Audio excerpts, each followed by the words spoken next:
Mummy मुझे तो in love शव की बातों पर बिल्कुल भी भरोसा नहीं है। मुझे तो बस अपनी भाभी और मम्मी की पसंद की लड़की चाहिए। मेरी पसंद तो हमेशा अच्छी ही होती है, पर इस बार निहारिका बहू ने पूरी जिम्मेदारी ली है। और मुझे खासकर भाभी की पसंद की लड़की पर पूरा भरोसा है। वो जो कहेंगी वही फाइनल होगा। इसीलिए तो हम इस बार गांव की लड़की देखने जा रहे हैं। बातों बातों में ही शहर से गांव का सफर लगभग पूरा हो चुका होता है। गाड़ी अब गांव की धूल भरी सड़कों पर पहुंच चुकी है। जैसी इतनी बड़ी और महंगी कार गांव की तंग गलियों में दाखिल होती है, लोग अपने घरों से बाहर निकल के देखने लगते हैं। अरे भाई, इतनी बड़ी कार ये किसकी है? लगता है शहर से कोई बहुत बड़ा आदमी आया है। अरे पता नहीं भाई, पर यह गाड़ी तो रमेश के घर की तरफ जा रही है। लगता है कोई खास मेहमान आने वाले थे। अरे भाई, तुम लोगों को नहीं पता, वो रमेश की बेटी पल्लवी को देखने के लिए शहर से लड़के वाले आ रहे हैं। लगता है ये वही लोग हैं। अरे भाई, अच्छा, पल्लवी की तो किस्मत चमक गई। शहर की बड़ी हवेली में जाएगी वो। रमेश की तो भाग खुल गई। कुछ ही देर में कार एक साधारण लेकिन साफ सुथरे घर के सामने जाकर रुकती है। घर के बाहर पल्लवी के पापा रमेश उन्हीं के इंतजार में खड़े हैं। वो सभी एक एक करके गाड़ी से नीचे उतरते हैं। कोई तकलीफ तो नहीं हुई आने में? अरे नहीं नहीं रमेश जी, ड्राइवर को यहाँ का रास्ता पता था। पूरा परिवार घर के अंदर आता है, जहाँ पल्लवी की मम्मी मिठाई और फलों के साथ उन्हीं का इंतजार कर रही थी। आइए आइए, मैं आप सभी का ही इंतजार कर रही थी। आप लोग बैठिए। वो सभी हॉल में रखी सोफे पर बैठ जाते हैं। पल्लवी के मम्मी पापा उन्हें मिठाई और फ्रूट सर्व करते हैं। नाश्ता बहुत बढ़िया है। अब अगर आपकी इजाजत हो तो हम लड़की को भी देख लें। जी बिल्कुल। अरे सावित्री, पल्लवी को बुलाओ। सावित्री रसोई में जाती है, जहां पल्लवी हाथ में चाय की ट्रे पकड़े पल्लवी को हॉल में लेकर आती है। उसने एक साधारण सा पीला सलवार सूट पहना है और उसकी 2 लंबी चोटियां गुथी हुई हैं। चेहरे पर सादगी और हल्का सा मेकअप है। निहारिका पल्लवी को सिर से पैर तक ध्यान से देखते हुए, दिख तो ठीक रही है, सादगी तो है चेहरे पर। भाभी लड़की तो बहुत सिंपल लग रही है, जैसी आपने कहा था वैसी ही है ये तो। रुकिए देवर जी, सादगी और सुघड़ता में फर्क होता है। अभी तो सिर्फ चेहरा देखा है, बाकी बातें भी देखनी है। मेरी बेटी पल्लवी बड़ी सुशील है। गांव में जरूर रहती है, पर इसमें संस्कार कूट कूट कर भरे हैं। ये जिस घर में रहेगी घर को स्वर्ग बना देगी। अच्छा, काम करने से पीछे नहीं हटेगी ना ये? क्योंकि शहर में तो बहुत काम होता है। बिल्कुल नहीं, ये सारा दिन घर के कामों में जुटी रहती है। थकना तो इसे आता ही नहीं है। अरे वाह, इसका मतलब अगर मैं इसे अपनी देवरानी बनाती हूँ तो मैं इस पर अपना हुक्म चलाऊंगी और अपने हिस्से का सारा काम भी इसी से करवाऊंगी। क्या बहू, तुम भी कैसा मजाक करती हो? पल्लवी अभी से घबरा जाएगी। मैं मजाक नहीं कर रही, मैं तो सच कह रही हूँ। अगर मेरी होने वाली देवरानी इतनी मेहनती है तो मेरे लिए तो लॉटरी लग गई। क्यों देवर जी, है ना? भाभी आप ही को लड़की पसंद करनी है, जैसी आपको सही लगे। मुझे वही मंजूर है, आप देख लीजिए। मुझे तो लड़की पसंद है। वरुण के लिए ये बिल्कुल सही रहेगी माँ जी। अगर तूने हाँ कह दिया तो मेरी तरफ से भी पक्का। लड़की बहुत ही प्यारी है, मुझे भी पसंद है। रमेश जी, अगर हमारी बड़ी बहू ने आपकी लड़की को पसंद कर लिया है तो फिर समझो रिश्ता पक्का है हम लोगों की तरफ से। वाह बेटी, तेरे तो भाग खुल गए। तेरा मायका गांव में और ससुराल अब शहर की बड़ी हवेली में होगा। तुम वहाँ खुश रहना। पापा को लग रहा है कि मेरे भाग खुल गए, पर मुझे तो डर लग रहा है कि मेरी होने वाली जेठानी जी अभी से क्या क्या बोल रही हैं। रिश्ता पक्का करके वो सभी लोग वहां से अपने घर लौट जाते हैं। कुछ ही महीनों में पल्लवी और वरुण की शादी धूमधाम से संपन्न हो जाती है और पल्लवी विदा होकर अपने गांव से शहर चली जाती है, जहां उसका बड़े उत्साह और प्यार से गृह प्रवेश होता है। और फिर शाम को पल्लवी अपने कमरे में मुंह दिखाई की रस्म के लिए हरी साड़ी पहनकर अपने मायके से लाई गहने पहन रही होती है। तभी उसकी जिठानी वहां आती है और कहती है, पल्लवी, आज तुम्हारी मुंह दिखाई है। याद रखना, तुम अब गांव की बेटी नहीं, इस बड़े घर की शहरी बहू हो।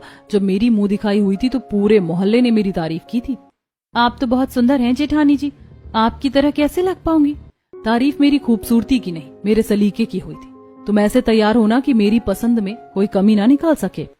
जी मैं कोशिश करूंगी जेठानी जी, आप जैसा कहेंगी वैसा ही होगा। और सुनो, जैसे मैं बोलूं वैसे ही सबके सामने पेश आना।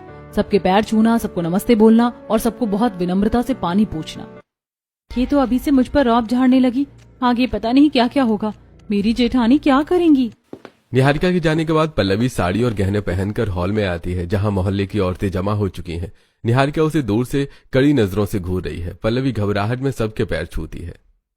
अरे विमला, बहू तो बहुत प्यारी है तुम्हारी। हमने तो सुना था कि गांव की है, पर ये तो बहुत संस्कारी लग रही है।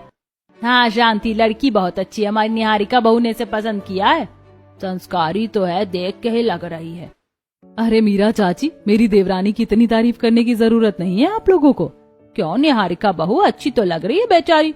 तुम उसे बोलने क्यों नहीं दे रही हो? वो जो कुछ भी कर रही है मेरे डर से कर रही है। देख रही हो उसकी आंखों में कितना खौफ खा रही है मुझसे। जी नहीं, देखा, आवाज भी नहीं निकल रही इसकी। पल्लवी, पानी लाओ सबके लिए, जल्दी करो। अब मेरा क्या होगा? मैं तो बुरी तरह फंस गई हूँ यहाँ। ये तो मेरी जेठानी जी सबके सामने मेरी बेइज्जती कर रही है। हे भगवान। अरे पल्लवी बहू, तुम डरो मत। तुम्हारी जेठानी का स्वभाव ही ऐसा है, वो बस मजाक करती रहती है सबसे। विमला, आप तो भोली है। निहारिका ने गांव की बहू इसलिए चुनी ताकि उस पर हुक्म चला सके, समझे आप? अरे नहीं, निहारिका बहू तो बस चाहती है कि पल्लवी बहू भी घर का सारा काम सीख जाए, और कुछ भी नहीं है शांति। हाँ मम्मी, सही कहा। इसे डराना बहुत जरूरी है, वरना इस सर पर चढ़ जाएगी। क्यों पल्लवी, है ना? जी जेठानी जी, आप जो कहेंगी वही होगा। पल्लवी अपनी जेठानी के मजाक को सच मान बैठती है और फिर डरी सहमी पल्लवी मुंह दिखाई की रस्म पूरी करने के बाद अपने कमरे में जाकर बेड पर बैठ जाती है। तभी वहां उसका पति वरुण आता है। पल्लवी, तुम परेशान क्यों हो? वरुण जी, मुझे बहुत डर लग रहा है। आपकी भाभी जी का व्यवहार आपने देखा? वो सबके सामने मुझे डरा रही थी कैसे। अरे पल्लवी, तुम बेकार में टेंशन ले रही हो। भाभी का तो नेचर ही ऐसा है, वो बहुत मजाकिया है। आपको ये मजाक लग रहा है? वो कह रही थी कि वो मुझ पर रौब झाड़ेंगी और मुझसे सारा काम कराएंगी। अरे वो सिर्फ माहौल हल्का करने के लिए ऐसा बोलती हैं। असल में वो दिल की बहुत अच्छी हैं। तुम थोड़ी देर में समझ जाओगी अपनी जेठानी को, समझी? आपको मजाक लग रहा है, पर मुझे तो उनकी आंखों में सच दिख रहा है। मैं यहाँ पर कभी भी खुश नहीं रह पाऊंगी। अपनी जेठानी से डरी पल्लवी बड़ी मुश्किल से सो पाती है। फिर अगले दिन की सुबह वो अपने तरीके से साड़ी और गहने पहने डरी सहमी किचन की ओर बढ़ती है, जहाँ पहले से ही उसकी शहरी जेठानी मौजूद थी। ओहो, देवरानी जी आ गई। बड़ी जल्दी उठ गई हो आज। गांव की आदत है क्या इतनी जल्दी उठने की? जी जेठानी जी, घर पर भी मैं सूरज ढलने से पहले उठ जाती थी। बताइए क्या बनाना है खाने में? देखो देवरानी जी, खाना अच्छा बनाना। ये तुम्हारा गांव नहीं, ये हमारा शहर। यहाँ लोग सादा खाना नहीं खाते। ससुर जी को खीर पसंद है, सासू माँ को पनीर, और मुझे क्या, मुझे तो हर चीज में कमी निकालने की पुरानी आदत है, समझी? कमी? पर मैं तो बहुत ध्यान से बनाऊंगी जेठानी जी। वो तो वक्त बताएगा। बस याद रखना, अगर खाना खराब हुआ तो पूरे घर के सामने तुम्हारी क्लास लगाऊंगी मैं। निहारिका इतना बोलकर किचन में बाहर चली जाती है। पल्लवी कांपते हाथों से पनीर के स्लाइस काटने लगती है। हे भगवान, अब मैं क्या करूं? किससे अपनी परेशानी कहूं? यहाँ तो सब जेठानी जी के पक्ष में है बस।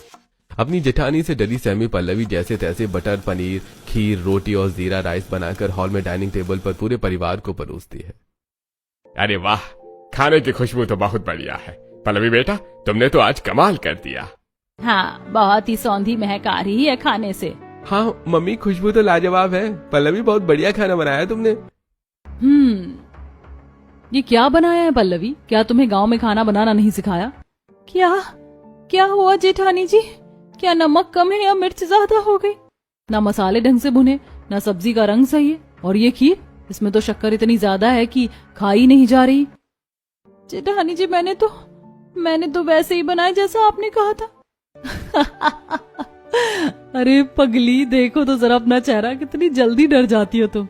अरे बड़ी बहू, तुम भी ना बेचारी छोटी बहू की जान ले लोगी क्या?